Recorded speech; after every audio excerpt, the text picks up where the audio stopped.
She winced. That tiny, involuntary flinch, that was all it took. My arms hadn't even touched her yet. I was only leaning forward like I'd done 1,000 times before, holding nothing but a stupid carton of takeout and a hopeful smile. She didn't see the smile. She only saw me getting too close. "Don't hug me now," she whispered. Not in anger. Just like she was brushing away a piece of lint. It wasn't what she said. It was how gently she crushed me. I stood there for a second longer than I should have. Nodded. Put the bag down on the counter. The sesame chicken suddenly smelled like formaldehyde. I didn't say anything. I didn't trust my voice. And she didn't look up again. Not even when I walked out of the room. She went back to scrolling, or texting, or whatever had her so transfixed lately. Probably him. I sat on the edge of the bathtub upstairs, holding my own hand like an idiot, staring at the condensation on the mirror even though I hadn't showered. 10 minutes passed. Then 20. I blinked and it was midnight. The silence was heavy. Familiar by now. But this time it felt final. I didn't sleep. At 4:41 a.m., I opened the closet, packed a backpack with socks and 2 hoodies, and grabbed the envelope I had stashed weeks ago, just in case. It had $180 in cash, a motel keycard from a work trip I never returned, and a folded-up piece of paper with the name Lorraine scribbled on it, a stranger who had once told me, "If you ever need a reset, come find my cabin." I never thought I'd take her up on it. I left everything else behind. My phone. My wedding ring. Even my toothbrush. I didn't want anything that belonged to the life I was stepping out of. I closed the door without locking it. She always locked it after me anyway. There were no goodbyes. No dramatic pauses. No text saying I need space. She carved that space all on her own, one shrug at a time. I was just finishing what she started. She wouldn't notice I was gone until she tried to argue. Or needed a favor. Or wanted to blame someone. Maybe not even then. But when she did notice, I wonder if she'll remember that moment, the one where I leaned in, not asking for much. Just a hug. Just a sliver of the warmth I used to mean to her. And she pulled away. That's when I disappeared. By the time the morning sun started climbing over the rusted rooftops of the outskirts, I was already 100 miles away. Not that she noticed. I had expected stupidly some kind of message, some ping of worry. Nothing. Not a missed call. Not even a "where are you" text. Just silence. The same kind of silence I'd been drowning in for months. The road out of town was familiar, but I drove it like it wasn't. I let the windows down even though the air was sharp and the fog heavy. I wanted to feel something. Cold was better than numb. Every bump in the asphalt, every passing truck, every mile between me and that house with the graying siding felt like peeling away a layer of skin I didn't need anymore. At 8:13 a.m., I pulled into a diner I hadn't been to in years. Glories, it said on the chipped red sign. My hands were trembling when I gripped the door handle. Not from fear. From emptiness. That's the only word I have for it. I wasn't running from her. I wasn't even trying to hurt her. I just needed her to know what it feels like when someone who's always been there suddenly isn't. I took a seat by the window. The place was empty except for a couple of older guys arguing about football. The waitress didn't ask questions. She just poured coffee, gave me a half smile, and scribbled WN on the order slip. I didn't even tell her my name. I guess I looked like a one. As I stared out the window, I couldn't stop replaying everything. The moments leading up to that night. The quiet dinners. The couch conversations that turned into silence. The way she started double-tapping photos of some guy who wore flannel and fixed motorcycles. I noticed. I always notice. Once upon a time, Raylan used to grab my face with both hands and say, "You notice the tiniest things. That's what makes you rare." Now, I wonder if she thought it made me weak. Because every time I noticed her pulling away, I made excuses for her. She's tired. She's stressed. She's just figuring herself out. Meanwhile, I was unraveling. I took out the napkin from my pocket. I had written one thing on it before I left the house. Just one sentence. "If I stopped showing up, would you even flinch?" She hadn't yet. By noon, I had checked into a motel. The same place we stayed during our anniversary road trip 5 years ago. Room 9. I remembered because that was the night she said she wanted forever with me. That same night, she cried in my arms after watching some sappy movie on cable and said, "Don't ever leave, okay?" Now I'm in that same room. And she's in her house. Alone. The hours ticked by slowly. I stared at the ceiling, the ugly floral curtains, the burnt orange comforter. I listened to the faint hum of a vending machine outside my window. My thoughts turned from sadness to suspicion. Not the jealous, dramatic kind. The quiet, logical kind. The kind that starts adding up timelines. Raylan had started working late. A lot. And not just late vague. She used to tell me everything. Then it became just stuff and you wouldn't care and don't be nosy. She started getting dressed nicer for client meetings. Once, I saw a text pop up on her screen that just said, "Miss you already." Smiley face, it wasn't from me. And her face when she saw me looking? Panic followed by cold defiance. I didn't say a word then. I just swallowed it like I swallowed everything else. But now? Now I couldn't unsee any of it. Her coldness. The distance. The withdrawal from even the smallest touch. I wasn't imagining things. I just didn't want to admit the truth.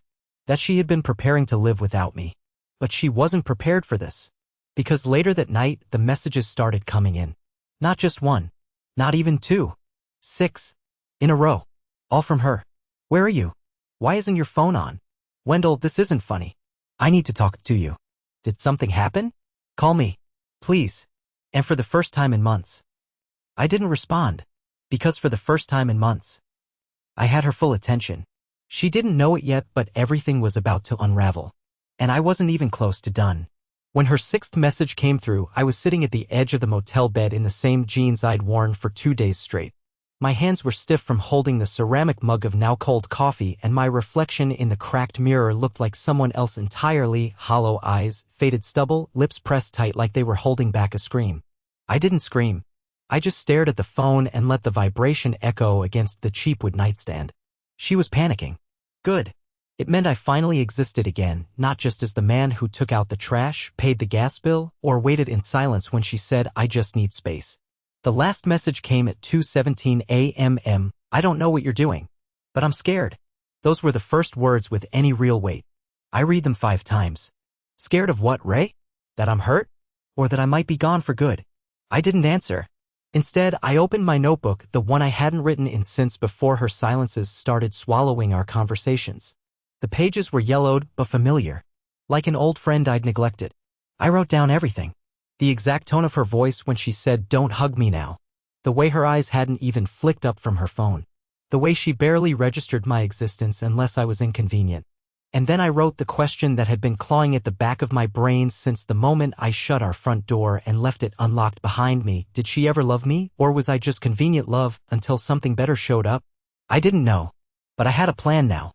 The next morning I drove back toward town, not all the way. Just close enough to park across from the place where she worked. I stayed in my car, tucked behind a faded blue minivan, cap pulled low. At 4:15 p.m., Raylan came out of the office building, alone. She looked around, not casually, but urgently. Her shoulders were tight. She pulled out her phone, probably checking to see if I had responded. I hadn't. She typed something, stopped, deleted it. Her hands were shaking. And for the first time in I don't know how long, I felt power again. Not the cruel kind. Just enough to remind me that I wasn't invisible. She looked over her shoulder again, like she thought someone was following her. She didn't know how right she was. But I didn't move. I didn't speak. I just watched.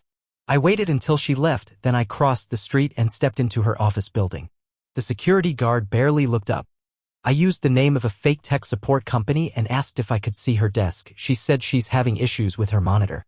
I'm just supposed to take a quick look. He waved me through. People believe you if you act like you belong. Her desk was minimal. 2 coffee mugs. A framed photo of us from 4 years ago. I stared at it for a full minute. We looked happy. Her head on my shoulder, both of us laughing mid-blink. That version of her hadn't looked at me in a long time. I opened the second drawer.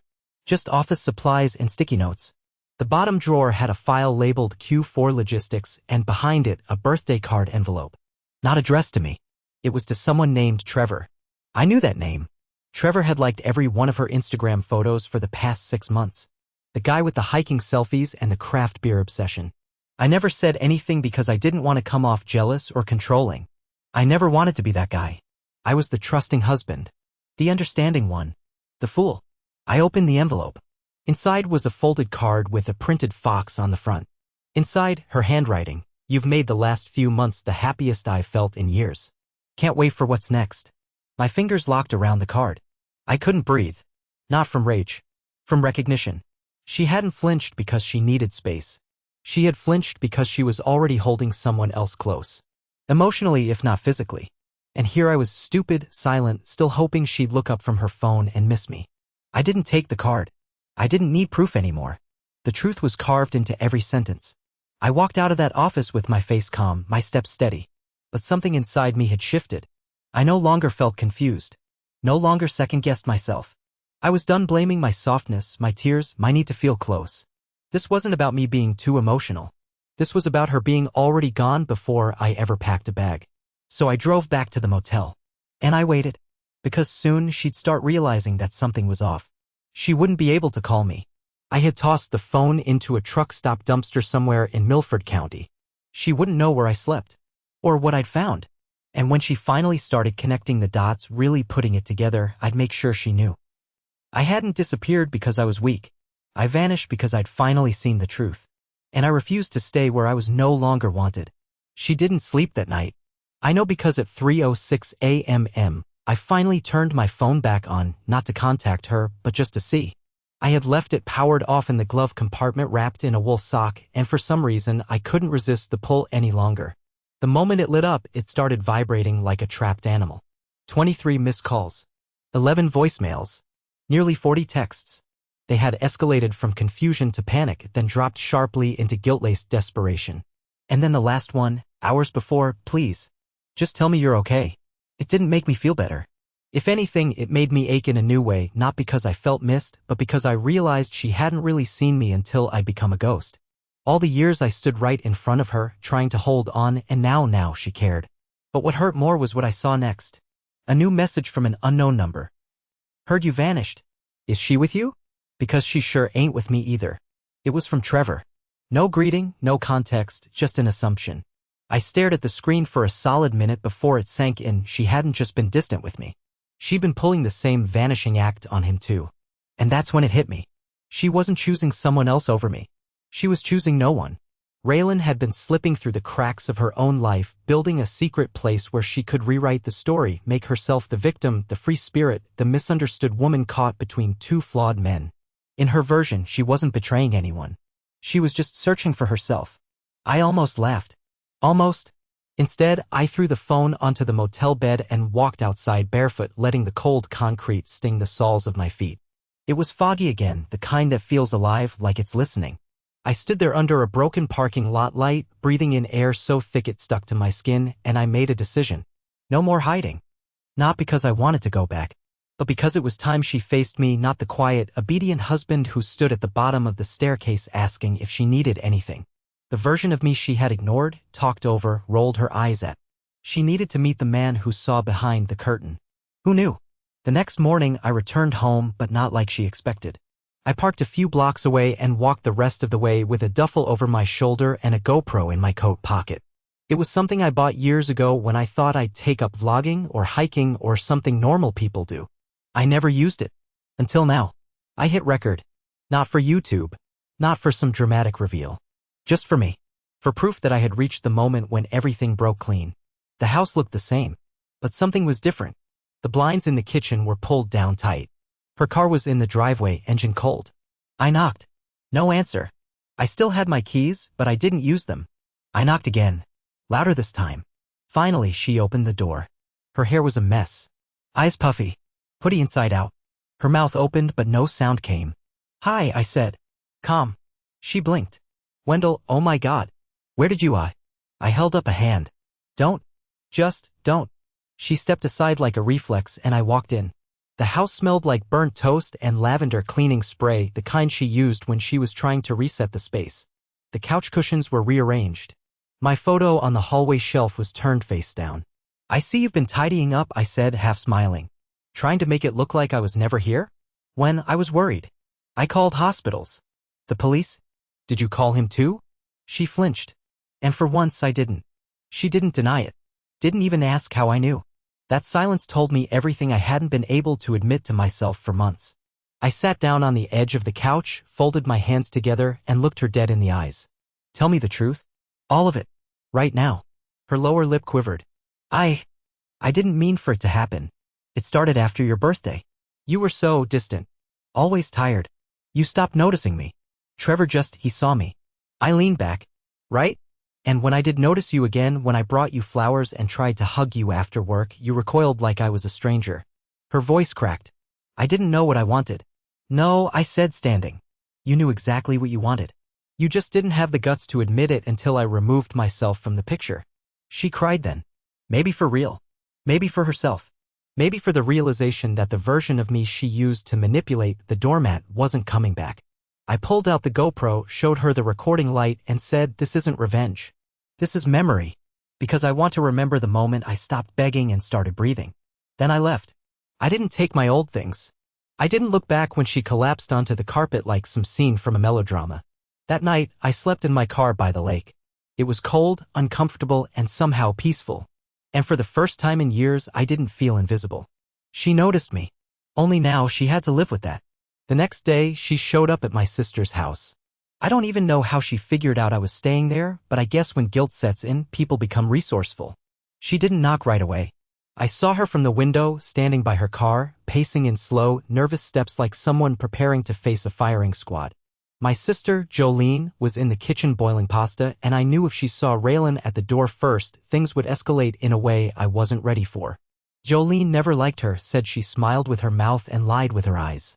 I stepped outside before the doorbell rang. Raylan froze. I could see her face, red from crying, lips chapped, clutching a phone like it might protect her. For a second, she looked nothing like the woman who used to wear my hoodies and fall asleep during documentaries. She looked like someone who had just realized their house was on fire and they were the one who lit the match. "Wendell," she said, like she was testing if I was real. "Why are you here?" I asked. Not angry. Just tired. I was so far past anger that it felt like a foreign language. "I just want to talk. Please. I know I messed up." "Messed up?" I raised an eyebrow. "That's what you call it?" She looked down at her shoes. "I made mistakes." "You made choices," I corrected. There was a long silence. The kind of silence that stretches into your ribs and fills your lungs with pressure. "I ended it with him," she finally said, like that was supposed to impress me. "Oh," I replied flatly. "And when exactly did you decide to grow a conscience? Before or after you realized I disappeared without a trace?" Her voice cracked. "It wasn't like that. It was exactly like that." I stepped closer, arms crossed. "Let me ask you something, Ray. If I hadn't left, if I just stayed in that house, sat on that couch like always, watching you scroll through your phone and pretend I didn't exist, would you have ended it with him then?" She didn't answer. She didn't have to. That was my answer. "I don't know who I've been," she whispered. "I didn't mean to hurt you." "Yes, you did," I said, sharper than I intended. "You just didn't expect me to notice. You counted on me being too spineless to leave." Tears welled up in her eyes again. Maybe they were real. Maybe not. I couldn't tell anymore. When someone lies with a calm face long enough, even their sorrow starts to feel like theater. "I was lonely, Wendell," she said. "You changed. You were always distant, always anxious, always needing something from me." I almost laughed. "You think I was distant? You withdrew first, Raylan. You stopped kissing me goodnight. You stopped asking how my day was. I became a roommate who did chores and disappeared when you didn't feel like pretending anymore." She looked stunned. Like no one had ever called her out before. "You didn't come here to apologize," I continued. "You came here because the narrative slipped out of your control. Because now you're the one who got left." She opened her mouth, but nothing came out. "I gave you every chance," I said. "I begged for you to let me in. And the one time I just tried to hug you, you pushed me away like I was intruding on your personal space." "I was overwhelmed," she whispered. "You were cheating," I said. "Let's just call it what it was." She flinched at that. Good. She should. Jolene opened the door behind me and stepped outside. She didn't say a word, just crossed her arms and stood beside me like backup. Raylan's eyes darted between us. She was standing alone now, and she knew it. "I'm sorry," she finally said. "I mean it. I know it doesn't fix anything, but I do." I shook my head. "It doesn't fix anything. And I don't need it." She took a step forward. "Can we please just sit down and talk?" "Talk about what?" I asked. "About how I wasn't enough. About how you thought no one would ever leave you.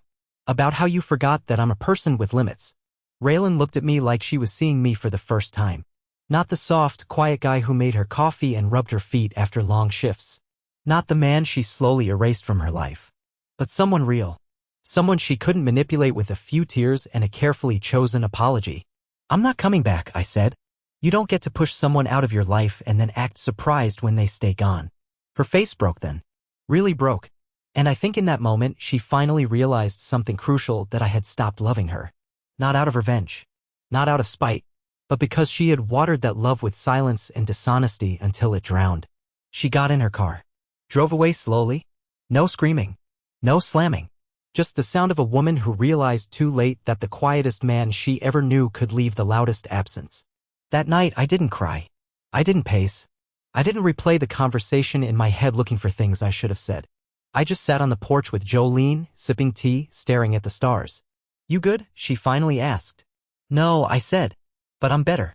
And for the first time in years, I meant it. 2 days after she left Jolene's porch in silence, I got a message from an old college friend, someone I hadn't spoken to in years. His name was Malcolm. We used to pull all-nighters playing Halo and debating whether cereal counted as a soup. Life had scattered us like it always does, but the timing of his message was anything but accidental. "Hey man, don't mean to pry, but Ray posted something weird on Facebook about you going off the grid. Everything okay?" My stomach twisted. I didn't have a Facebook anymore. I deleted it after our 3rd anniversary when Raylan told me it was just noise and drama. I listened like I always did, trusted that she knew best. But now, apparently, she was using the same platform to stage a new version of our reality. One that painted her as confused, abandoned, and somehow innocent. I asked Malcolm to send me screenshots. And what I saw made my jaw lock. There it was, a long, emotionally manipulative post written at 2 a.m., timestamped less than 24 hours after she'd stood on my sister's porch pretending to take accountability. Wendell left without warning. I'm devastated. I know relationships are hard and I wasn't perfect, but no one deserves to be ghosted.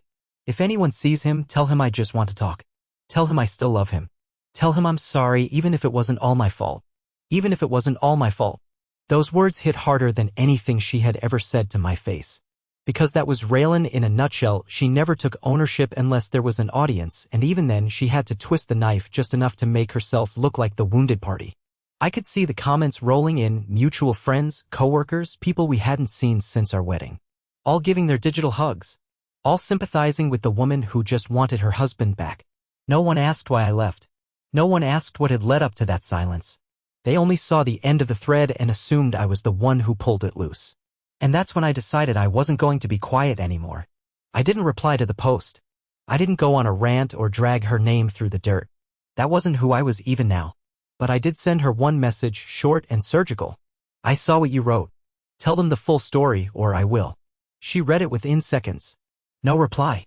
That silence told me I'd hit a nerve deeper than anything I'd said face to face. An hour later, she took the post down. Just like that. No apology. No clarification. Just vanished like she hoped no one had saved it.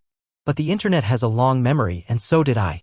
That night, I sat in Jolene's basement guest room, scrolling through old photos I hadn't dared look at since the day I left. It wasn't masochism, it was archaeology. I needed to remember who I had been, what I had allowed, and how much I had excused in the name of being understanding. There was one picture buried deep from our trip to Maine years ago. We were standing in front of a lighthouse. My hand was in hers. She was smiling wide, but I was mid-laugh, eyes crinkled, the most genuine expression I'd seen on my own face in a long time. I stared at it until my vision blurred. That was the version of me I was trying to find again. The next morning, I called my old job, the one I hadn't been to since disappearing. My boss, Jared, picked up. He was calm, respectful, but I could hear the concern in his voice. I told him I needed time. That I was fine. That I wasn't quitting, but I needed a stretch of solitude. Surprisingly, he understood. Said his brother went through something similar. "Just don't vanish completely, man," Jared said. "We need good people like you." That phrase, "good people like you," it sat on my chest like a warm stone. I didn't hear that often. Raylan had stopped saying anything like it years ago. She used to admire my softness. Then she resented it. Then she tried to reshape me into someone colder, someone easier to walk over. And when I wouldn't mold the way she wanted, she stopped touching me altogether. But now, away from her, I was finally hearing it again. From strangers. From friends I hadn't seen in years. From myself. I spent the rest of that week rebuilding. I found a small cabin to rent upstate, not Lorraine's, ironically, but one just like it. No Wi-Fi. Just books, coffee, and the sound of birds instead of sirens. I began writing again. Not journal entries about pain or betrayal, but small things. Observations. Short stories. Fragments of who I used to be before I gave all of myself away to someone who didn't know what to do with it. And while I pieced myself together in quiet corners of the world, Raylan began spiraling in louder places. She messaged Jolene. Twice. The first was fake nice. A desperate olive branch. "Please let Wendell know I miss him. He doesn't have to come home, I just need to know he's okay. I'm trying to heal too. The second came 3 days later. Shorter. Colder. I hope you're proud of poisoning him against me. Jolene didn't even reply. She just sent me the screenshots with a shrug emoji. But that was the moment I realized something truly important. Raylan wasn't sorry she hurt me. She was sorry I had the strength to walk away before she decided it was over. She had been planning my exit for months. Emotionally, mentally. She just didn't expect me to pull the trigger first. And that, losing control of the narrative was what really shattered her. I no longer felt like I owed her understanding. Or closure. Or softness. I had spent years apologizing for being the kind of man who loved too openly, cried too easily, cared too much. Now, I was done apologizing for being human. 3 weeks passed. 3 weeks without seeing her. 3 weeks of silence, punctuated only by the occasional ping of a number I didn't save, and the forwarded screenshots Jolene kept sending with that same tired expression. Raylan had tried reaching out through mutual friends, through old coworkers, even through my cousin Ben, who barely even liked me, but still called to say, "Dude, she's spiraling hard. Just thought you should know." I didn't respond to any of them. I wasn't playing a game. I wasn't trying to punish her. I just couldn't afford to go backward. When you've finally clawed your way out of a burning house, the last thing you do is turn around to make sure the drapes are okay. But then, she sent a message I hadn't expected. A voice note, something she had never done before. I stared at the blue bubble on my phone screen for a long minute before pressing play. Her voice was trembling, not sobbing, not putting on a performance, just cracked. "Wendell, I know I don't deserve to ask for anything, but I'm asking anyway. Can we talk? In person. One time. I need to say some things, and I think you need to hear them." There was a long pause, like she was wrestling with the words she wouldn't say out loud. "I'm not trying to win you back. I know that ship sailed. Just give me this, please." I didn't reply immediately.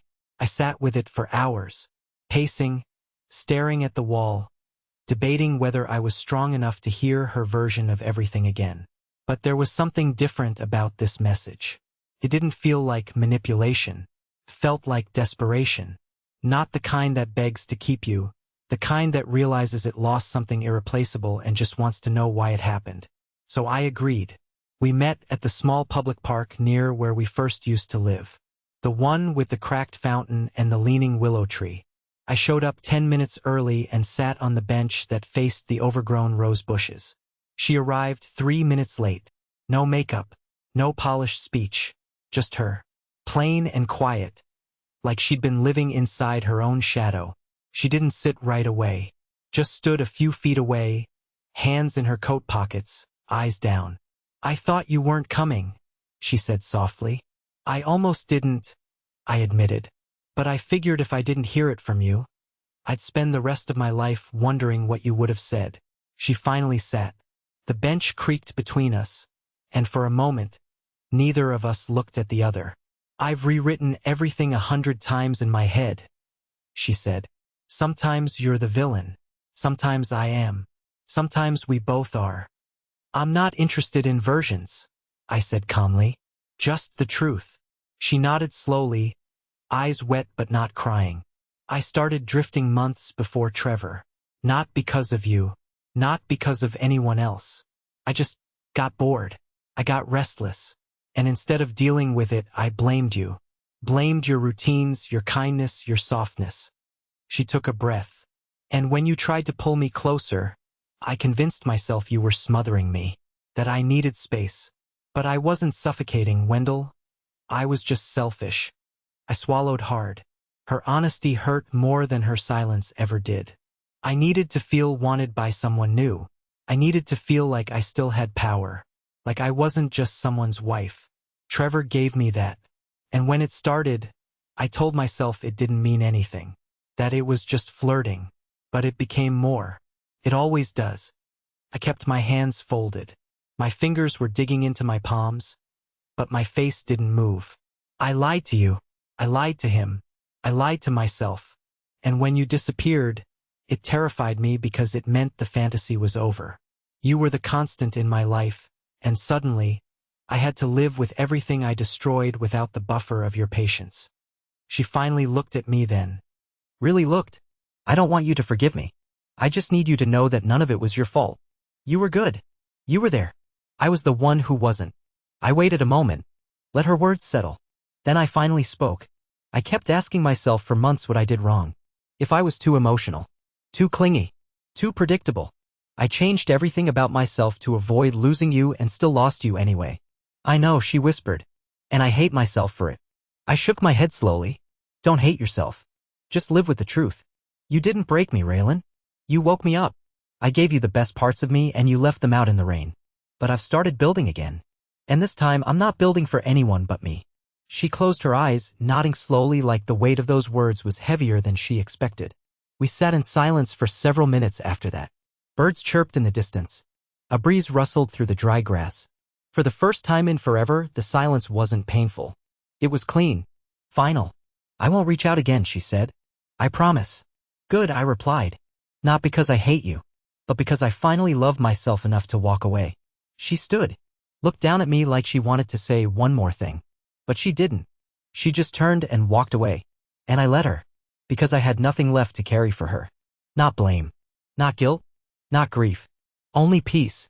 After she walked away through the park that morning, I stayed sitting on that bench for nearly an hour. I didn't cry. I didn't collapse. I didn't feel hollow or angry or victorious. I just breathed. For the first time in a long, long while, I breathed in a world that didn't ask me to shrink myself for someone else's comfort. I had been so afraid that letting her go would leave me empty. But instead, what I felt was room space. Not the cold, quiet void she used to leave in her home after one of her distant replies. This space was warm, wide, full of possibility. It wasn't loneliness. It was freedom.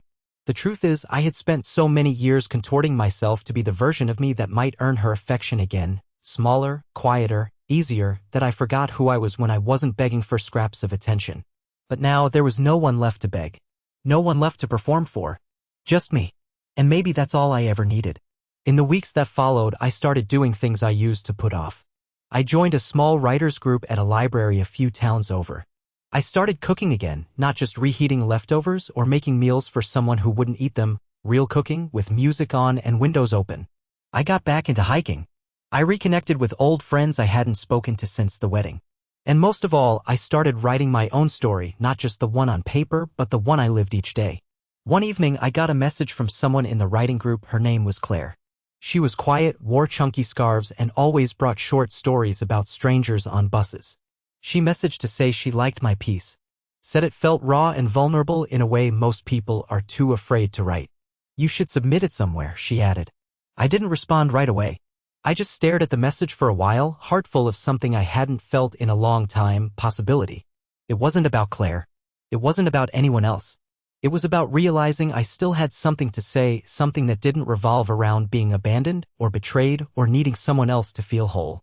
I submitted the piece. It got accepted. A small online journal published it 2 months later under the title The Man Who Disappeared to Be Found. I printed it out, framed it, hung it by the front door of my new apartment. Just a modest place above a bookstore, nothing flashy. But every time I walked past that frame, I remembered what it cost me to get here. And how worth it was. Sometimes healing doesn't come in grand moments.